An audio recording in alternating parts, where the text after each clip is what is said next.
அனைவருக்கும் வணக்கம். நம்ம இந்தியன் எக்கனாமியில் இண்டஸ்ட்ரி அண்ட் இன்ஃப்ராஸ்ட்ரக்சர் அப்படிங்கிற சாப்டர் பார்த்துட்டு இருக்கோம். இந்த கிளாஸில் நாம ரயில்வே செக்டரை பற்றி பார்க்க போகிறோம். ரயில்வே செக்டர் உங்களுக்கு தெரியும். ரயில்வே செக்டர் அப்படிங்கிறது கிட்டத்தட்ட நாடு முழுவதும் 68,031 கிலோமீட்டர் ரூட் வந்து கொண்டு இருக்குது அப்படிங்கிறது. அதே போல் உலக அளவில் 4th லார்ஜஸ்ட் நெட்வொர்க்குங்க. உலக அளவில் இந்த ரயில்வே நெட்வொர்க் அளவில் பார்க்கும்போது 4வது மிகப்பெரிய ரயில்வே நெட்வொர்க்கை கொண்ட ஒரு நாடு அப்படிங்கிறது அண்டர் சிங்கிள் மேனேஜ்மெண்ட் அப்படின்னு சொல்கிறோம். இதில் பற்றி பார்த்தீங்கன்னா கோவிடுக்கு முன்னாடி 2019 2020க்கு முன்னாடி கிட்டத்தட்ட பேசஞ்சர்ஸோட லிஸ்ட் என்னன்னு பார்க்கும்போது ஒரு வருஷத்துக்கு அந்த ரயில் பயணங்களை மேற்கொள்ளக்கூடிய பேசஞ்சர்ஸோட லிஸ்ட்டுன்னு பார்க்கும்போது கிட்டத்தட்ட 809 கோடி பேசஞ்சர்ஸ் வந்து இதன் மூலமாக வந்து ட்ராவல் பண்ணுறாங்களாம். ஆனால் இது கோவிடுக்கு பிறகு 125 கோடியாக வந்து குறைஞ்சிருக்குது. எப்போது 2020லேருந்து 2021 வரைக்கும் 125 கோடியாக வந்து குறைஞ்சிருக்குது. இதை கம்பேர் பண்ணும்போது அதன் பிறகு இது வந்து எப்போ ரெக்கவர் ஆயிடுச்சு அப்படின்னா 2022லேருந்து 2023க்குள்ளே இது வந்து 418 கோடியாக வந்து திரும்ப வந்து சேஞ்ச் ஆகிருக்குது. இருந்தாலும் பாருங்கள், அதுக்கு முன்னாடி வந்து பாதி தான் நம்ம அச்சீவ் பண்ணியிருக்கிறோம். கோவிடுக்கு முன்னாடி இருந்தது வந்து 800 கோடியாக இருந்தது. நாம் இப்போ வந்து 400 கோடியாக தான் வந்து அச்சீவ் பண்ணியிருக்கோம். அப்போ அந்தளவுக்கு தான் வந்து பேசஞ்சர்ஸ் வந்து ரயில்வேஸ் வந்து பயன்படுத்துகிறாங்க அப்படின்னு வந்து இந்த தகவல் மூலமாக நம்ம தெரிஞ்சுக்கிறோம். எக்கனாமிக் சர்வே 2022 2023ல் ஒரு சர்வே என்ன சொல்லுது அப்படின்னா ஃப்ரைட் டிராஃபிக்ங்க. ஃப்ரைட் டிராஃபிக்னா என்னென்னா இந்த சரக்கு டிராஃபிக் இருக்கு இல்லையா, அந்த என்ன சொல்கிறது இந்த சரக்கு ட்ரெயின்லாம் சொல்லுவோம் பாருங்கள், சரக்கு பொருட்கள் ஏற்றி போகுது வருது சொல்லுவீங்களா, அந்த டிராஃபிக் வந்து என்ன அளவுக்கு இருக்குது அப்படின்னு பார்க்கும்போது அதுவுமே வந்து கோவிடால் ஏதோ ஒரு விஷயங்கள பாதிக்கப்பட்டிருக்குன்னு சொல்கிறாங்க. 2020 2021 அண்ட் 2021 2022 பார்த்தீங்கன்னா அது வந்து இன்னும் இன்க்ரீஸாக இருக்குது. இந்த ஃப்ரைட் டிராஃபிக்குமே எப்படி வந்து இந்த பேசஞ்சர் டிராஃபிக் மாதிரி அஃபெக்ட் ஆகியிருந்தாலும் இந்த 2020லேருந்து 2022க்குள்ளே வந்து ஒரு நல்ல ஒரு இன்க்ரீஸ் வந்து இருக்குது அப்படின்னு சொல்கிறாங்க. இது என்ன சொல்லுது? Reflecting the strong revival in the economic activity இந்த டொமஸ்டிக் எக்கனாமி. இதில் என்ன சொல்கிறாங்க, பேசஞ்சர்ஸில் அந்தளவுக்கு வந்து அந்த முன்னேற்றம் இல்லை அப்படின்னாலும் ஃப்ரைட் டிராஃபிக்கில் நிறைய வந்து முன்னேற்றம் இருக்குது. இப்போது நாம் ஏதோ ஒரு பொருள் நம்ம ஒரு மக்கள்கிட்ட நம்ம தூரத்தில் இருக்க ஒரு சொந்தக்காரை நம்ம பார்க்க போகிறோம் அப்படின்னா நேரில் போய் பார்த்துட்டு நமக்கு தேவையானது கொடுத்துட்டு அவங்க ஏதாவது தேவைப்படும். இப்போ மாமியார் இப்போ ஒரு அம்மா வீட்டிலேருந்து மகளை பார்க்க ரொம்ப தூரம் போகிறாங்க அப்படின்னா அவங்க என்ன பண்ணுவாங்க, தனக்கு தேவையானதை வாங்கி எடுத்துகிட்டு அப்படி போவாங்க. எங்கள் பாட்டிலாம் எங்கள் சித்தி பார்க்க போனோம் அப்படின்னா அப்படி தான் வாங்கிட்டு போவாங்க. ஆனால் பாருங்கள், இந்த ஃப்ரைட் டிராஃபிக் அப்படின்னு வந்ததும்போது நாம் எவ்வளோ தூரம் போயிட்டு நம்ம இதில் வந்து கொரியர் மூலமாக நம்ம அனுப்பிடலாம், ரயில்வே மூலமாக அனுப்பிடலாம் அப்படின்னு சொல்லும்போது இந்த அந்த ஃப்ரைட் டிராஃபிக்ன்றது இன்க்ரீஸ் ஆகுது இல்லையா. கோவிட்ல யாரும் போக மாட்டாங்க, ஆனால் வந்து இந்த பொருட்களை மட்டும் அனுப்புறதை எல்லாருமே வந்து மும்முரம் காட்டுவாங்க இல்லையா. நான் கூட நிறைய கோவிட் டைமில் எங்கேயுமே போவாங்க, நம்ம நிறைய பேர் பண்ணியிருப்போம், பார்சல் மட்டும் அமுச்சு விட்ருவோம் நேரில் போகாமல். இதுதான் வந்து சொல்கிறாங்க, ஃப்ரைட் டிராஃபிக் மட்டும் இன்க்ரீஸாகவே இருந்ததுன்னு சொல்கிறாங்க. டியூரிங் 2022 அண்ட் 2023ல் Indian railway carries 976.8 million tons revenue earning freight traffic மூலமாக மட்டுமே கிட்டத்தட்ட 976.8 மில்லியன் டன்ஸ் வந்து இவங்க வந்து அதன் மூலமாக வந்து டிரான்ஸ்போர்ட் பண்ணியிருக்காங்களாம். இதுதான் சொல்கிறாங்க. இதில் வந்து கொங்கன் ரயில்வே மட்டும் இதில் கிடையாது அப்படின்றாங்க. 2021 2022ல் இதுக்கு முன்னாடி பாருங்கள், இந்த பீரியடில் 2021ல் 900 மில்லியன் டன்னாக இருந்தது. 2022ல் 976 டன்னாக வந்து சேஞ்சாக இருக்குது. அதாவது கோவிட் முடிஞ்சு அதன் பிறகு 900 டன்னாக இருந்தது, அதன் பிறகு 2022ல் 976 டன்னாக வந்து இருக்குது. பாருங்கள், இன்க்ரீஸ் அப்படிங்கிறது 8.3% வந்துருக்குது. இது ரெண்டுத்துலேயுமே வந்து இந்த கொங்கன் ரயில்வேவை இங்கே எக்ஸ்க்ளூட் பண்ணியிருக்காங்கன்றது நம்ம புரிஞ்சுக்கணும்.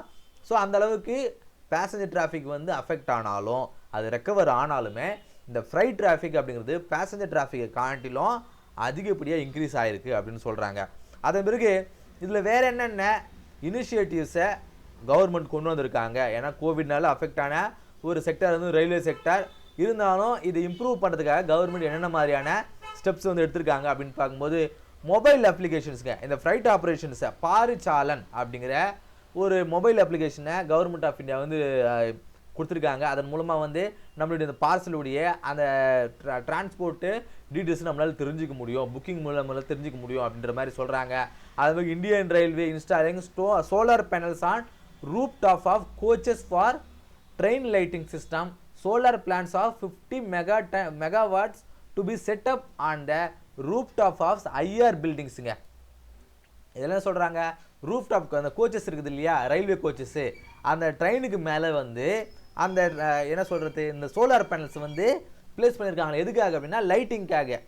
அந்த கோச்சஸில் வந்து லைட்டிங் யூஸ் பண்ணுறதுக்காக ரயில்வே கோச்சஸ் மேலேயே வந்து சோலார் பேனல்ஸை வந்து இம்ப்ளான்ட் பண்ணியிருக்காங்களாம். அதன் மூலமாக உள்ளே வந்து லைட்டிங்கை அதன் மூலமாக பயன்படுத்திக்கலாம். இன்னொன்று சோலார் பிளான்ஸ் வந்து ரயில்வே பில்டிங்ஸ் மேலேயுமே வந்து கிட்டத்தட்ட 50 மெகாவாட்ஸ் அளவுக்கு பெற வகையில் ரயில்வே பில்டிங்ஸ் மேலேயே வந்து இந்த சோலார் பிளான்ஸ் வந்து அமைச்சிருக்காங்க. Diamond quadrilateral network of high speed railway connecting major metros.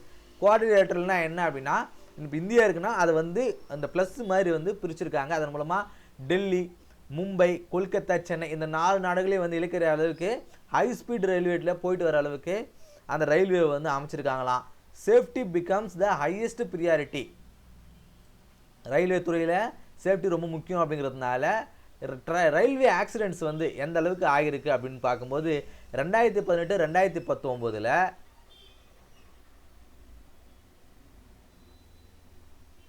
59 accident train accidents மட்டும் தான் வந்து நடந்திருக்கு. 2018 2019 59 ட்ரெயின் ஆக்சிடென்ட்ஸ் நடந்திருக்கான்.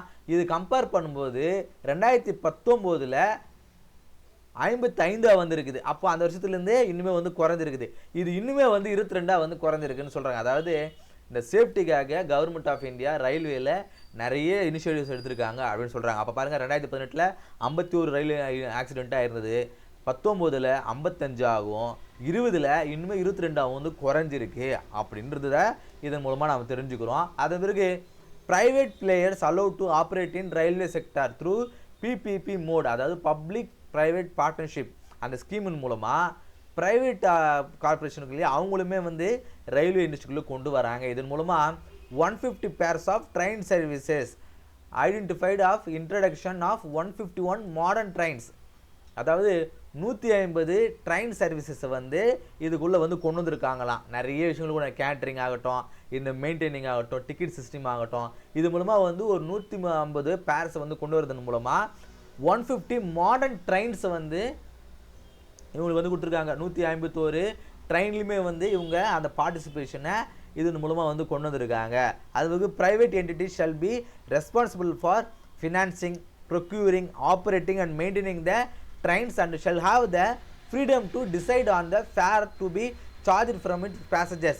என்ன சொல்கிறாங்க, இப்போது ப்ரைவேட் செக்டாரை இந்த ரயில்வேஸுக்குள்ளே கொண்டு வரதன் மூலமாக அதை ஃபினான்ஸ் பண்ணுறது, அதுக்கான ஃபண்டிங்கை கொடுக்கறது, அது மாதிரி ரிட்டர்னிங் எடுக்கிறது, அதை ஆப்ரேட் பண்ணுறது, மெயின்டைன் பண்ணுறது, எல்லாத்தையுமே வந்து ப்ரைவேட் வந்து கண்ட்ரோல் பண்ணலாம். அதன் கூடவே அந்த ட்ரெயின் சார்ஜஸையும் ட்ரெயின் டிக்கெட்டுடைய சார்ஜஸையுமே அவங்களும் வந்து முடிவு பண்ணலாம். இப்போ மெட்ரோலாம் பார்க்குறோம், மெட்ரோவுடைய அந்த ட்ரெயின் டிக்கெட் அப்படிங்கிறது அதை ப்ரைவேட் தான் வந்து டிசைட் பண்ணுறாங்க. இப்போ நம்ம லோக்கல் ட்ரெயினில் போகும்பொழுது நாம் இங்கேருந்து ஆவடிக்கு கிண்டிக்கு போகணும் அப்படின்னா நமக்கு வந்து 5 ரூபா தான் டிக்கெட்டு. ஆனால் இதே நம்ம மெட்ரோவில் போகும்போது 30 ரூபாய் டிக்கெட் வாங்குறாங்க. அந்த மெயின்டைனிங், அதான் லோக்கல் ட்ரெயினில் நமக்கு மெயின்டைனிங் காட்டலாம், மெட்ரோவில் நல்ல வெல் மெயின்டைனிங்காக இருக்குது. இப்போ லோக்கலில் போகிறோம் அப்படின்னா ஒரே சத்தமாக இருக்கும், எல்லாரும் பேசுவாங்க, நமக்கு என்டர்டைன்மெண்ட்டாக இருக்கும், பாட்டு கேட்க தேவையில்லை, யார் யார் என்ன பேசுகிறாங்கன்றத அப்படின்னு நம்ம பார்த்துட்டே நமக்கு டைம் பாஸ் ஆகும். ஆனால் மெட்ரோவில் போகும்போது யாருமே எதுவுமே பேச மாட்டேன்றாங்க, கம்முன்னு அமைதியாக இருக்காங்க, ரொம்ப போர் அடிக்குது. ஸோ இந்த மாதிரியான விஷயம்லாம் வந்து மெட்ரோவில் இருக்கு இல்லையா. ஸோ அந்த டிக்கெட் ஃபேரையுமே வந்து அவங்களே வந்து டிசைட் பண்ணிக்கலாம் அப்படின்றாங்க. அது பிறகு கிசான் ரயில்வே சர்வீஸ், இதெல்லாம் வந்து ரயில்வே செக்டாரில் கவர்மெண்ட் கொண்டு வந்த இனிஷியேட்டிவ்ஸ் தான் நம்ம பார்க்குறோம். கிசான் ரயில் சர்வீஸ் அப்படிங்கிறது 2020 2021 யூனியன் பட்ஜெட்டில் வந்து இன்ட்ரடியூஸ் பண்ணுறாங்க. இது என்னென்னா transporting perishable and agri products including milk and meat and ஃபிஷ்ஷுங்க. இந்த கிசான் ரயில்வே சர்வீஸ்ன்றதை இதுக்கு முன்னாடி நம்ம பார்த்துருப்போம். அதாவது ஏர் கண்டிஷனடு ட்ரெயின்ஸ் தான் வந்து இந்த கிசான் ரயில்வேன்னு சொல்லுவாங்க. பெரிஷல் ஐட்டம்ஸ்னால் என்ன, காய்கறி ஆகட்டும், இந்த மில்க் ஆகட்டும், மீட் ஆகட்டும், இதெல்லாம் வந்து ஏர் கண்டிஷன் வசதி இருந்தால் மட்டும்தான் ஒரு இடத்துலேருந்து இன்னொரு இடத்துக்கு வந்து டிரான்ஸ்போர்ட் பண்ண முடியும் இல்லையா. ஸோ அதுதான் வந்து இந்த கிசான் ரயில் சர்வீஸ் அப்படிங்கிறது. அந்த மாதிரியான ஒரு ஏர் கண்டிஷனு டிரான்ஸ்போர்ட்டிங் ஃபெசிலிட்டிஸை இது கொடுக்குது. அதுதான் வந்து கிசான் ரயில்வே சர்வீஸ். அது மாதிரி நேஷ்னல் ரயில் பிளான் அப்படிங்கிறது 2020 2021 வந்து கொண்டு வராங்க. இது வந்து டு டெவலப் கெப்பாசிட்டி, இன்ஃப்ராஸ்ட்ரக்சர் ஆகட்டும், ரோலிங் ஸ்டாக். இதையும் வந்து ரோலிங் ஸ்டாக்னா என்ன, அவங்க தேவையான அளவுக்கு அந்த ரயில்வே ஃபெசிலிட்டிஸ் வந்து கொடுக்கறதுக்கு பேர் தான் வந்து இந்த ரோலிங் ஸ்டாக்னு சொல்லுவாங்க. டெவலப்பிங் அடிக்குவேட் ரயில் இன்ஃப்ராஸ்ட்ரக்சர் 2030க்குள்ளே அந்த இன்ஃப்ராஸ்ட்ரக்சரையும் அதுக்கேற்ற மாதிரி தேவையான இந்த ரயில்வே ஃபெசிலிட்டிஸையும் வந்து 2030 அமைச்சு கொடுக்குறது பேர் தான் வந்து இந்த நேஷ்னல் ரயில் பிளான் அப்படிங்கிறது. அதன் பிறகு வந்து ஹை ஸ்பீட் ட்ரெயின் ப்ராஜெக்ட் அப்படிங்கிறது, வேகமாக இயங்கக்கூடிய ரயில்களை எப்படி வந்து இந்தியாவுக்குள்ளே கொண்டு வர்றது. இதை வந்து ஜப்பான் இன்டர்நேஷ்னல் கோஆப்ரேஷன் ஏஜென்சியோட வந்து அவங்க கொடுத்த ரிப்போர்ட்டின் பேரில் வந்து கவர்மெண்ட்டாக வந்து அப்ரூவ் பண்ணியிருக்காங்க 2015 டிசம்பரில். என்ன சொல்லியிருக்காங்க, இந்த ப்ராஜெக்டின் மூலமாக ரயில்வே மினிஸ்ட்ரி வந்து ஒரு 50% வந்து கான்ட்ரிபியூட் பண்ணோம், ஸ்டேட் கவர்மெண்ட் வந்து 50% வந்து கான்ட்ரிபியூட் பண்ணோம். அதாவது ஹை ஸ்பீட் ரயிலை வந்து இந்தியாவுக்குள்ளே கொண்டு வரதன் மூலமாக எந்தெந்த மாநிலத்தில் கொண்டு வராங்களோ அவங்க வந்து இதுக்கு வந்து கான்ட்ரிபியூட் பண்ணோம். ஸோ இதில் பார்க்கும்போது மகாராஷ்டிரா அண்ட் குஜராத் இவங்க 2 பேருமே வந்து இந்த ஹை ஸ்பீட் ரயில்வே வந்து கான்ட்ரிபியூட் பண்ணுறாங்க. இதன்படி அந்த மாநிலத்தில் அந்த ஹை ஸ்பீட் ரயில்வே வந்து கொண்டு வரணும் அப்படின்னா, அதாவது 2 மாநிலத்துக்குள்ளே போய் வர மாதிரி இருக்குங்க ஹை ஸ்பீடு அப்படின்னா, அதுக்கு வந்து பார்க்கும்போது ரயில்வே மினிஸ்ட்ரி வந்து ஒரு 50%, அந்தந்த மாநிலங்களை ஒரு 50% வந்து கான்ட்ரிபியூட் பண்ணோம். இப்போ மகாராஷ்டிராலேருந்து குஜராத்துக்கு ஒரு ட்ரெயின் வந்து போய் வருது அப்படின்னா, ஏன்னா மாநிலத்துக்குள்ளேயே வந்து அந்த ஹை ஸ்பீடு வந்து கனெக்ட் பண்ண மாட்டாங்க. ஏன்னா ஒரு மாநிலம் ரொம்ப சின்னதாக இருக்குது அப்படின்னா டக்குன்னு ஒரு 1/4 மணி நேரத்தில் ஒரு ½ அன் ஹவர்லேயே வந்து அந்த ட்ரெயின் போய் வந்துடுறதால அந்தளவுக்கு ஃபெசிலிட்டிஸ் இருக்காது. ஸோ ரொம்ப தூரம் போகிறதுக்காக தானே அந்த ஹை ஸ்பீடு ரயில்வே வந்து தேவைப்படும். ஸோ அதனால் 2 மாநிலமும் சேர்ந்து இப்போ 100 கோடி ஆகுது அப்படின்னா அது 50 கோடி வந்து மினிஸ்ட்ரி ஆஃப் ரயில்வேவும் மகாராஷ்டிரா அண்டு குஜராத் சேர்ந்து ஒரு 50 கோடியை கொடுப்பாங்க. இதுதாங்க இந்த ஹை ஸ்பீட் ட்ரெயின் ப்ராஜெக்ட் அப்படிங்கிறது. அது பிறகு zero carbon emission. Zero carbon எமிஷன்னா என்ன, கார்பன் டை ஆக்சைடை எப்படி வந்து குறைக்கலாம். ஏன்னா இந்தியாவில் இருக்கக்கூடிய எலக்ட்ரிசிட்டி இந்த ரயில்வே அப்படிங்கிறது நிலக்கரி ரயில்வேலாம் நம்ம பார்த்துருப்போம். நிலக்கரி இன்ஜினை யூஸ் பண்ணி இருக்கக்கூடிய இன்ஜின்ஸ்லாம் நம்ம பார்த்துருப்போம். ஆனால் பார்க்கும்போது இந்தியாவில் மேஜராக வந்து எலக்ட்ரிசிட்டி யூஸ் பண்ண ரயில் லிஸ்ட் தான் வந்துருக்குது. இது 2022 2023 நாம் என்ன சொல்லியிருக்காங்க அப்படின்னா 2030 நாம் ஜீரோ எமிஷனை நாம் அச்சீவ் பண்ணி ஆகணும். அப்படின்னா என்ன, இந்த நிலக்கரி மூலமாக இயங்கக்கூடிய இன்ஜின்ஸே இருக்கக்கூடாது, எல்லாமே எலக்ட்ரிசிட்டி பேஸ் பண்ண இன்ஜின்ஸாக வந்து நாம் கன்வெர்ட் பண்ணணும் அப்படிங்கிறது தான் இந்த விஷயம்ன்றாங்க. அது பிறகு 2022 நவம்பரில் என்ன சொல்லியிருக்காங்க அப்படின்னா, இந்த 143 மெகாவாட் சோலார் பவரை இது கொடுக்கக்கூடிய அந்த அளவுக்கு நாம் சோலார் பேனல்ஸை நாம் இம்ப்ளான்ட் பண்ணி ஆகணும். ரூஃப் டாப்லேயே ஆகட்டும் லேண்ட்லேயே ஆகட்டும் நாம் அதை அச்சீவ் பண்ணி ஆகணும் அப்படின்றாங்க. சோலார் பவர் இப்போ நம்ம எலக்ட்ரிசிட்டி நம்ம கோல்லிருந்து நம்ம வெளியே வந்துட்டோம் இல்லையா, அப்படி வெளியே வந்தாலும் இவங்க என்ன சொல்கிறாங்க, சோலார் பவர் மூலமாக நாம் 143 மெகாவாட்ஸை நம்ம அச்சீவ் பண்ணி ஆகணும். அது ரூஃப் டாப்பில் நம்ம அமைப்போமோ இல்லை தனியாக ஒரு லேண்ட் அமைச்சு லேண்ட்லேருந்து நாம் சோலார் பேனல்ஸ் அமைச்சு நாம் ரயில்வேக்கு வந்து கொடுப்போமோ அது அந்த அளவுக்கு நாம் 143 மெகாவாட்ஸ் நம்ம பெறணும். அதன் பிறகு விண்ட் பவர் மூலமாக காற்றாலை மூலமாக ஒரு 103 மெகாவாட்ஸ் பவர் வந்து நாம் எலக்ட்ரிசிட்டியை நாம் இதன் மூலமாக பெறணும். இதில் வந்து ஜீரோ கார்பன் எமிஷனில் கொண்டு வரப்பட்ட இனிஷியேட்டிவ்ஸுங்க. சரிங்களா, இந்த கிளாஸில் நாம் ரயில்வே டிபார்ட்மெண்ட்டில் கொண்டு வந்த கவர்மெண்ட் மூலிமா கொண்டு வந்த இந்த ஜீரோ கார்பன் எமிஷன்னா என்ன, ஹை ஸ்பீட் ரயில்னா என்ன, நேஷ்னல் ரயில் ஸ்கீம்னா என்ன, இந்த கிசான் ரயில்வே ஸ்கீம்னா என்ன அப்படிங்கிறத பற்றி இந்த கிளாஸில் நாம் தெரிஞ்சுக்கிட்டோம். இந்த கிளாஸ் உங்களுக்கு யூஸ்ஃபுல்லாக இருந்திருக்கும் அப்படின்னு நம்புகிறேன். இந்த கிளாஸ் பார்த்தாலும் நீங்கள் புத்தகத்தை வாங்கி படிச்சுனா தான் இனிமேல் நல்லா புரியும் அப்படின்னு நான் நம்புகிறேன். ஸோ அடுத்த கிளாஸ் சந்திப்போம். நன்றி.